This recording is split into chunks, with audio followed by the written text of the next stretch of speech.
О, багатостраждальна і премудра великомучениця Христова Анастасія!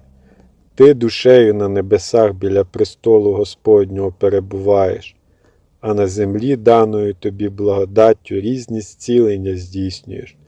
Зглянься, отже, милостиво на людей, що стоять і моляться перед іконою Твоєю, просячи Твоєї допомоги.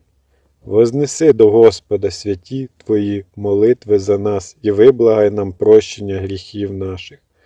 Недужим зцілення, тим, що у скорботах та бідах перебувають, швидку допомогу. Ублагай Господа, щоб сподобав нас всіх християнської кончини доброї відповіді на страшному судді своєму. Сподобалися й ми разом із Тобою славити Отця і Сина, і Святого Духа на віки віків. Амінь.